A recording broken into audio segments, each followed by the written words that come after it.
রাষ্ট্রপতি জিয়া রহমানের মুক্তিযুদ্ধের ঘোষণার মাধ্যমে দেশ স্বাধীন হয়েছিল, সেটা কিন্তু একদিনে 7ই মার্চের ভাষণে হয়নি।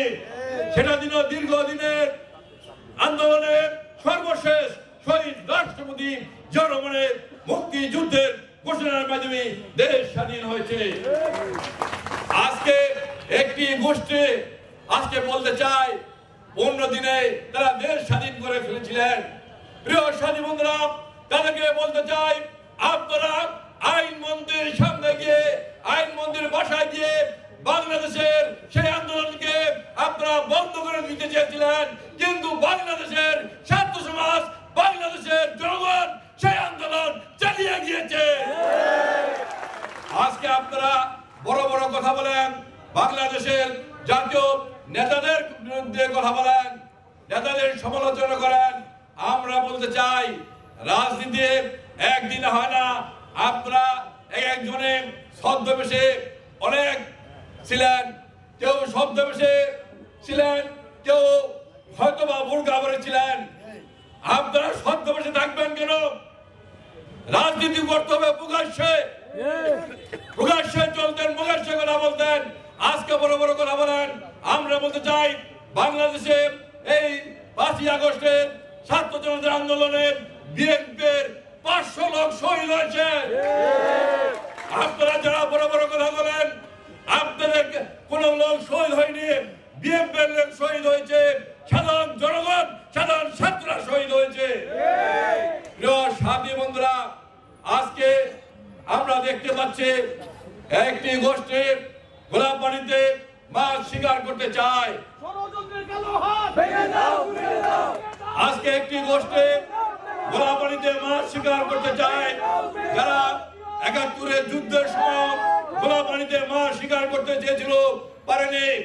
যারা বারবার বাংলাদেশের যে কোনো প্রেক্ষাপটে গোলাপবাড়িতে মাছ শিকার করতে চায়, মানুষের ঘাড়ে ভর করে তারা মাছ শিকার করতে চায়, তাদেরকে উদ্দেশ্যে বলতে চাই, আজকে 16 বছর এই আওয়ামী লীগ, বিএনপি অনেক নেতার, অনেক কর্মীর বাড়িঘর লুটপাট করেছে, অনেক ব্যবসায়িক প্রতিষ্ঠান দখল করে নিয়েছে, অনেক বাড়ি দখল করে নিয়েছে।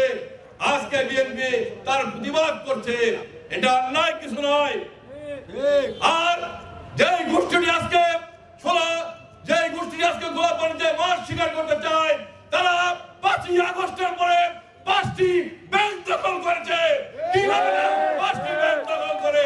তারা ইন্স্যুরেন্স কোম্পানি দখল করেছে, তারা ব্যাংক দখল করে, ইন্স্যুরেন্স কোম্পানি দখল করে, তারা বড় বড় কথা বলতে চায়।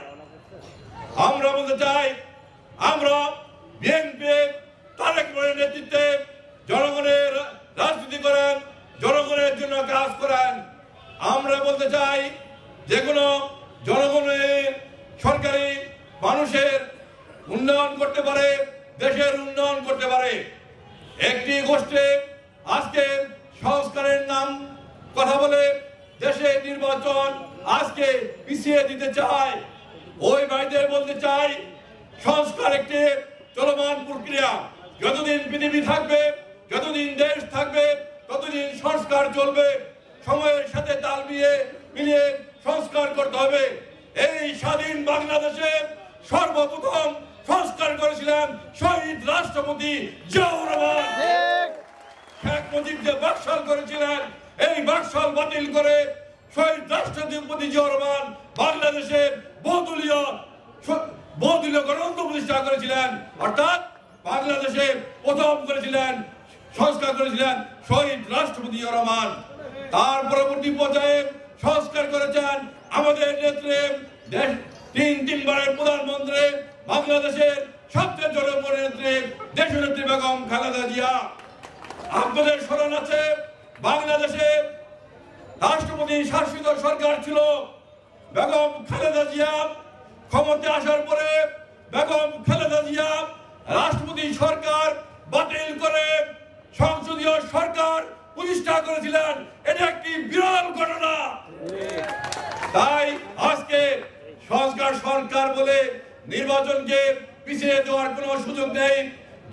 জরুরি সংস্কার যেগুলা সেগুলা করে অনতি বিলম্বে নির্বাচনের তারিখ ঘোষণা করুন, বাংলাদেশের নির্বাচিত সরকারের হাতে ক্ষমতা হস্তান্তর করুন।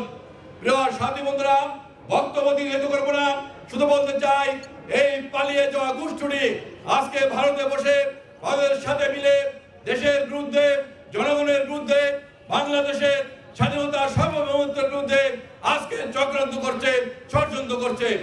আমরা সবাই বাংলাদেশের ছাত্র সমাজ, যুব সমাজ, শ্রমিক সমাজ, কৃষক সমাজ সবাই ঐক্যবদ্ধভাবে হয়ে তার হাতকে শক্তিশালী করে, নূতন করে যে চক্রান্ত ষড়যন্ত্র করছে, সকল চক্রান্ত ষড়যন্ত্র প্রতিহত করব।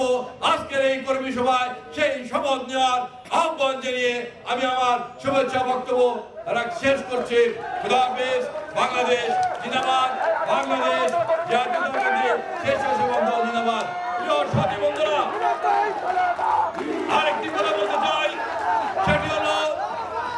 সেটি হলো এখানে অনেক পড়াশোনার ভাই আছেন, তাদেরকে মাধ্যমে আমি বলতে চাই যে গোষ্ঠীটি গত 16 বছর এই এলাকায় মাদকের সাম্রাজ্য করেছিল, যে গোষ্ঠীটি এই এলাকায় চাঁদাবাজি দখলবাজি করেছিল, তারা বিভিন্ন ভাবে আজকে রং পাল্টিয়ে আবারও চাঁদাবাজি, সন্ত্রাস এবং মাদক ব্যবসার নিয়ন্ত্রণ নিয়েছে। তাদেরকে অবিলম্বে গ্রেফতার করতে হবে। চাঁদাবাজ যেই হোক না কেন, বিএনপিতে কোনো চাঁদাবাজের, মাদক ব্যবসায়ীর স্থান হতে নাই। তাই বছরের বাইরে বলবো, চাঁদাবাজ এবং মাদক ব্যবসায়ী যেই হোক না কেন, যদি আমাদের দলের হয় তাকে সবার আগে গ্রেফতার করে আইনের আওতায় আনতে হবে। প্রিয় সাথী বন্ধুরা, আমাদের এই এলাকায় চাঁদাবাজ মুক্ত রাখতে হবে, মাদক মুক্ত রাখতে হবে। এই ব্যাপারে বছরের ভাইদের সহযোগিতা কামনা করছে। যারাই হোক না কেন তাদেরকে অনতিবিলম্বে গ্রেফতার করার আহ্বান জানাচ্ছে। খোদা হাফেজ। বাংলাদেশ জিন্দাবাদ।